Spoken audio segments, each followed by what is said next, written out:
मुझे उस जमाने की कुछ पंक्तियां याद हैं, जब राजा मान सिंह जी को जब खबर दी गई कि पड़ गई झंडा पे तेरार और काऊ दुश्मन ने जाए किले को झंडा दियो पजार।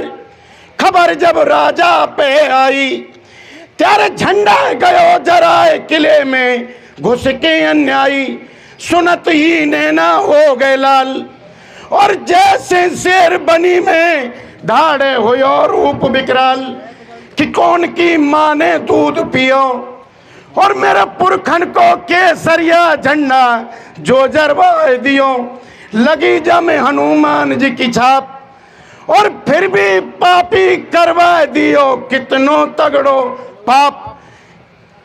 वो कितना तगड़ा पाप था कि उस पाप के बदले में प्रतिशोध में हमारे शेर ने अपने प्राणों की आहुति दे दी। हे बाबा ज्ञानपाल की एक बस्ती में आपसे कह रहा हूं कि 17 गांव आपसे बसते हैं। बाबा पाखरिया हमारे सामने विराजमान है। आपको बाबा पाखरिया ही बनना है और आप समझ लेना हाथों में लठ लेके और मोती महल की तरफ आपको कूच करना है 21 तारीख। इससे बड़ा कोई यज्ञ नहीं हो सकता, इससे बड़ा कोई तप नहीं हो सकता। आपका और हमारा चोली जामन का बहुत पुराना साथ है। आप हमारे रिश्तेदार, हम आपके रिश्तेदार और खूंटे लाऊं से तो हमारे बेटा भैया से लेके और फूफा तक के नाते हैं। हम उनके फूफा और वो हमारे फूफा।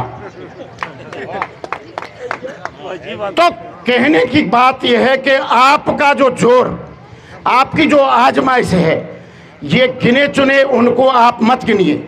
हम तो आपको वही भीम बलशाली समझते हैं कि जब हाथी फेंक दिया तो वापस नहीं आना चाहिए।